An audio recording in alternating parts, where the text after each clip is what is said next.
আমাদের কোনো কন্টেন্ট আপনাকে কোনো ধরনের বাই সেল সিগন্যাল বা পরামর্শ প্রদান করবে না। এজন্য স্টক সাপোর্টার টিম আপনার কোনো ধরনের ফিনান্সিয়াল লসের জন্য লায়াবল না। ধন্যবাদ। আসসালামু আলাইকুম ভিউয়ার্স, কেমন আছেন? আশা করি সকলেই ভালো আছেন। সকলকে স্বাগত জানাচ্ছি stock supporter presents daily market index আপডেটে। আজ 14 জুলাই 2025।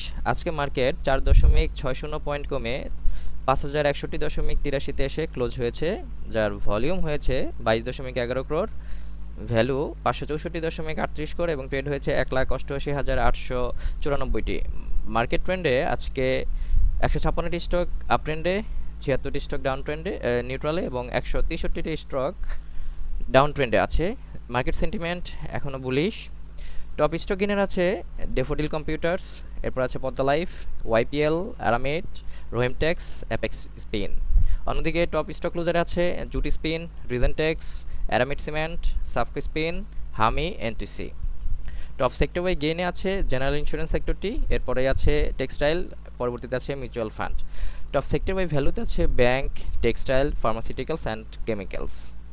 আমরা যদি আজকে ব্লক ট্রানজ্যাকশন দেখি তাহলে সবচেয়ে বেশি আছে এমএল ডাইং, এই স্টকটির পজিশন সবচেয়ে বেশি 21,12,72টি। তো চলুন আজকে আমরা সুপার চার্টসটা দেখে আসি। সুপার চার্টসে আমি আমাদের লেআউটটি লোড করে নিয়েছি, যেটা আমাদের অনেক দিনের আগে আঁকানো। যারা আপনারা আমাদের নিয়মিত ভিডিওগুলো দেখে থাকেন তারা জানতে পারবেন। আজকে দেখেন আরএসআইটা নিয়ে আমি যদি প্রথমে বলি, আরএসআই কিন্তু আমাদের বেশ কয়েকদিন ধরে 70-এর উপরে, যেটা আমরা ভাবছিলাম যে একটা কারেকশন দিবে, এবং ম্যাকডি অনুসারে কিন্তু আস্তে আস্তে দেখা যাচ্ছে বাই প্রেশারটা কমে যাচ্ছে। এখানে বাই প্রেশারটা কমে যাচ্ছে সেটা দেখতেছি। তো এখন আপনারা আসলে এটা আমি কিভাবে বুঝবো যে কারেকশনে চলে যাচ্ছে নাকি এটা আসলে এখানে একটু ঘোরাঘুরি করে মার্কেটের উপরের দিকে উঠবে? আচ্ছা, এই কোশ্চেনটা আপনাদের আছে, তো দেখা যাক এটা কি হয়। তো আমি যেটা নিয়ে কথা বলবো, দেখেন এখানে আমি অনেক আগে থেকে এই একটা জোন আমি ক্রিয়েট করে রেখেছিলাম, যে আমি বলেছিলাম যে এটা কিন্তু একটা স্ট্রং রেজিস্ট্যান্স জোন, এবং পক্ষান্তরে এটাই কিন্তু তখন একটা স্ট্রং সাপোর্ট জোন ছিল, সেটা রেজিস্ট্যান্স জোন হয়ে গেছে। এটাকে যদি আমি একটু এক্সটেন্ড করি, এই পর্যায়টাতে যদি এক্সটেন্ড করি তাহলে দেখব কি এটা মোটামুটি 5102-এর মতো, যেটা আমি গত ভিডিওতে বলেছি যে 5100-এর আশেপাশে কিন্তু একটা ভালো ধরনের রেজিস্ট্যান্স জোন আছে, যেটা মার্কেট কিন্তু বারবার অনার করছে। দেখেন এই 10 জুলাইতে কাছাকাছি গিয়ে ফিরে এসেছে, ঠিক একই রকমভাবে 13 এবং 14 জুলাইতেও গিয়ে কিন্তু এই জায়গাটা থেকে ফিরে আসতেছে, যেটা মোটামুটি বলা যাচ্ছে যে 5080 থেকে 5100 পর্যন্ত। তো এইখানে আমাদের যেহেতু একটা রেজিস্ট্যান্স জোন, এবং রেজিস্ট্যান্স জোনের এখানে কিন্তু একটা ডজি ক্যান্ডেল তৈরি করেছে এবং এখানে একটা ইনভার্টেড হ্যামার ক্যান্ডেল তৈরি করেছে। তো এখান থেকে যদি আমাদের কারেকশনে যায় তাহলে মার্কেট আবার এখানে আসবে, তখন আরেকবার শক্তি সঞ্চয় করে এখানে কিন্তু একটা ব্রেকআউট দিতে হবে। আর যদি এখন এটাকে ব্রেকআউট দিতে চাই এই রেজিস্ট্যান্সটাকে, তাহলে অবশ্যই আমাদের গত দিনের তুলনায় এইভাবে ভলিউমটাও আমাদের এটা কনসিস্টেন্সি রাখতে হবে, এভাবে করে উপরের দিকে উঠতে হবে যদি এটা আমরা ব্রেকআউট করতে চাই। এটা হচ্ছে আজকের মার্কেট ইন্ডেক্স। তো আজকে আমাদের যে ডেফোডিল কম্পিউটার্স, এটা টপ স্টক গেইনারে আছে, আমরা এটা নিয়ে আলোচনা করি। এটাকে যদি একটু বড় দেখি, তো প্রথমেই আমাদের চোখে ভাসবে যদি আমি স্টক অ্যানালিসিস করতে চাই, দেখেন এখানে কিন্তু ভলিউম এরকম ছোট ছোট করে আছে, হঠাৎ করে একটা বড় ভলিউম, হঠাৎ করে এখানে একটা বড় ভলিউম, হঠাৎ করে এখানে একটা বড় ভলিউম। তো এই ভলিউমটা হচ্ছে ইনকনসিস্টেন্সি। এটা কেন আসছে, এটা খুব সম্ভবত যারা এতদিন ধরে ছিল তারা হঠাৎ করেই এখান থেকে প্রফিট টেক করে বের হয়ে গেছে, এটা বোঝা যায়। তো এখানে দেখেন এটার পরে কিন্তু সবসময় একটু ডাউন ট্রেন্ড আছে, এটার পরে একটু ডাউন ট্রেন্ড আছে, এবং এটার পরেও দেখা যাচ্ছে হঠাৎ করে যে ভলিউমটা বেড়েছে এটার পরে ডাউন ট্রেন্ডে যেতে পারে।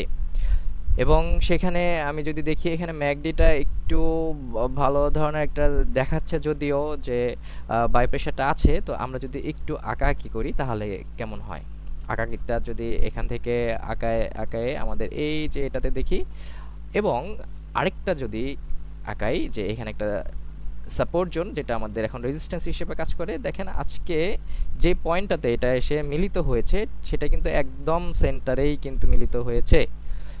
দেখেন এটাকে ব্রেকআউট করে ব্রেকআউটটাকে ব্রেকআউট করে আমাদের যে এটা আসলে ব্রেকআউট বলতে একটা পয়েন্টে তো আসলে সাপোর্ট জোন বা রেজিস্ট্যান্স জোন হয় না, এখানেই কিন্তু একটা রেজিস্ট্যান্স জোনের কাতারে সে দাঁড়িয়ে আছে, এইখানে একটা রেজিস্ট্যান্স জোনের কাতারে কি সে দাঁড়িয়ে আছে। তো অন্যদিকে যদি আমরা এখানে একটা বক্স আঁকাই, দেখেন এই যে এই বক্সটাকে যদি আমরা আঁকানোর চেষ্টা করি, দেখেন এইখান থেকে যদি হয়, আমি এটাকে একটা সাপোর্ট জোন এইখান থেকে যদি ধরি, আমার যদিও ওইটা ইস্যু না, আমি যদি বক্সটা আঁকাচ্ছি হচ্ছে মেইনলি এটার জন্য বক্সটা আঁকাচ্ছি, দেখাচ্ছি বক্সটা আঁকাচ্ছি মেইনলি এই প্রথম আমাদের যেই ক্যান্ডেলটা আছে এটার জন্য। এই যে এখানে এই যে ক্যান্ডেলটা আছে এটাকে আমরা বক্স করে ফেললাম। দেখেন এখানে কিন্তু অনেক দিন ধরে ঘোরাঘুরি করতেছে, এখানে কত তারিখ, জুনের 1 তারিখ থেকে আজকে জুলাইয়ের 14 তারিখ এসে ব্রেকআউট দিল এই ক্যান্ডেলটাকে। তো এটা এই যে এখানে যে পজিশনটা, যদি আমি এই ক্যান্ডেলের উপরের বা এই বক্সটার উপরেরটা চিন্তা করি, দেখেন এটা কিন্তু আপনার এটাই কিন্তু আমাদের একটা রেজিস্ট্যান্স জোন হিসেবে বা সাপোর্ট জোন হিসেবে কাজ করছিল বা রেজিস্ট্যান্স জোন হিসেবে কাজ করছিল। এখান থেকে এই পর্যন্ত এটার নিচে গেলে তো আরও ফল ব্যাক করতো, তো এর নিচে যায়নি, উপরের দিকে ব্রেকআউট করেছে। তো এখন একটা কনফার্মেশনের পালা আসতে পারে, সেই কনফার্মেশনের পালা আসার জন্য কালকে কিন্তু একটা পজিটিভ একটা ভাইব দিতে হবে, তাহলে এটা একটা ইনভ্যালিড হয়ে যাবে। এবং যদি তখন এটা চিন্তা করি, তখন এখান থেকে কিন্তু মার্কেটে আমি যেই রেজিস্ট্যান্সটা পাবো, এই লেভেলে একটা রেজিস্ট্যান্স পাবো যেটা 63 বা 65 কাছাকাছি। যদি মার্কেট এখান থেকে এখানে যায়, আবার কিন্তু এখান থেকে সে আবার নিচের দিকে ব্যাক করবে, এখানে এসে রিটেস্ট করেই কিন্তু উপরের দিকে যাবে। কিন্তু এই শর্তটা কখন? যখন আমার এখানে ভলিউমের একটা কনসিস্টেন্সি থাকবে। আশা করি সবাই এটা সম্পর্কে বুঝতে পেরেছেন। তো সবাই ভালো থাকুন, দেখা হবে আগামীকাল নেক্সট ভিডিওতে। আসসালামু আলাইকুম।